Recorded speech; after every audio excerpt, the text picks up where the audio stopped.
11:4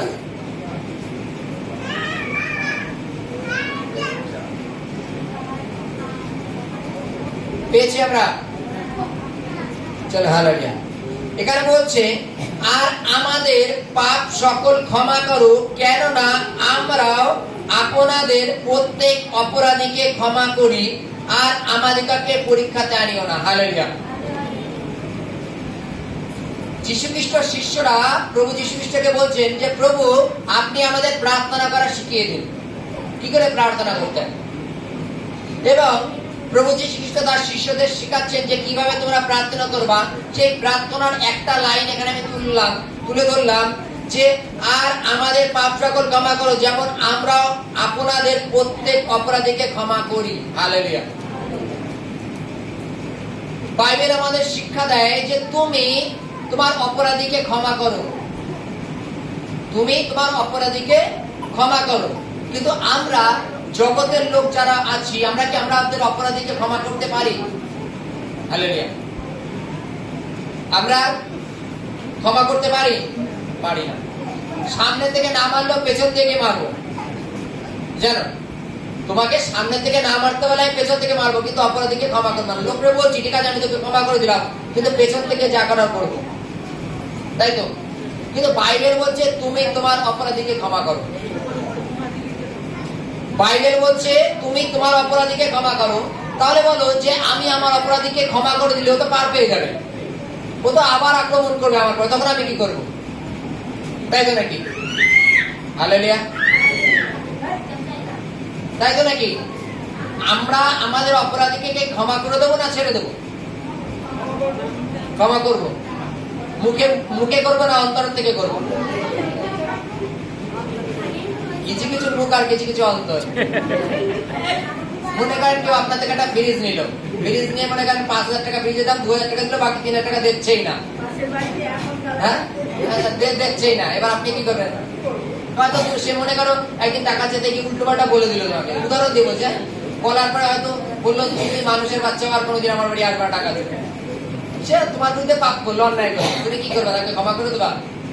থানায় গিয়ে ডায়েরি করবা? থানায় গিয়ে ডায়েরি করবা? ছেড়ে দেবা? যাই হোক, একটা পাওয়া গেল,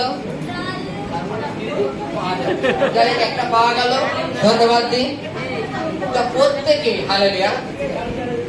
হালেলুয়া। আমরা আমাদের কারোর টেস্ট মানে কারোর ধন্যবাদ শুনে আমাদের প্রত্যেকের জীবনে কিন্তু একটা নতুন প্রেরণা জাগে, এটা জানো তো। যাক, উনি যদি ক্ষমা করার ভাবনা রাখে তাহলে আমরা কেন পারবো না? হালেলুয়া। আমরা কেন পারবো না?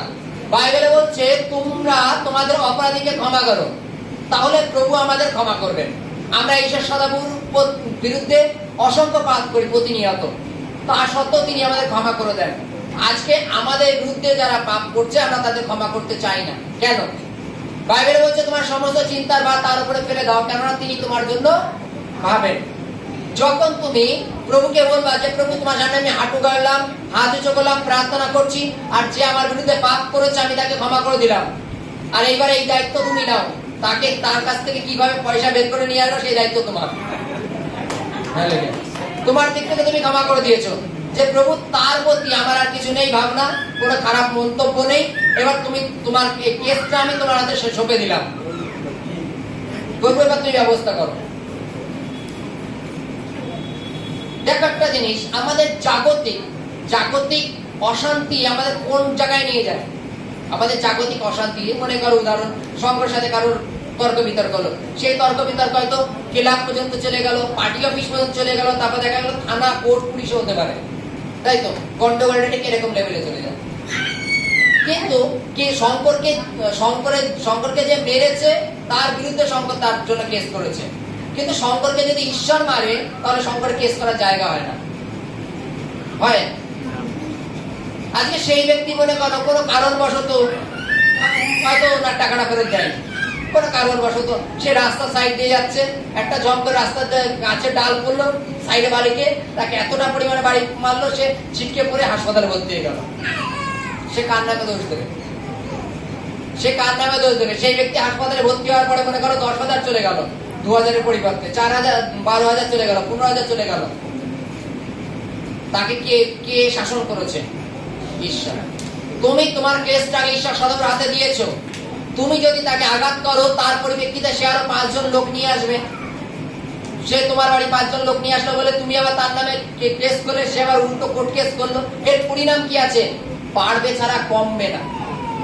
কিন্তু যদি তুমি তাকে ক্ষমা করে সেই কেসটা ঈশ্বর সদাপ্রভুর হাতে দিয়ে দাও, তাকে দেখার মালিক ঈশ্বর সদাপ্রভু।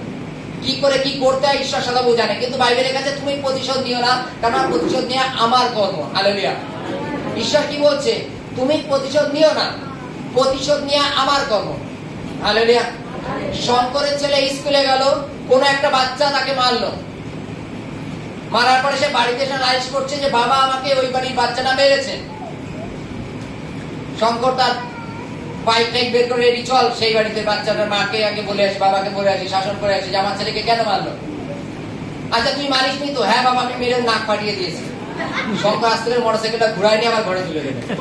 জানে যে আমি যদি মোটরসাইকেল নিয়ে যাই উল্টো আমি খেয়ে আসবো, কেননা আমার ছেলে রিপ্লাই দিয়ে এসছে।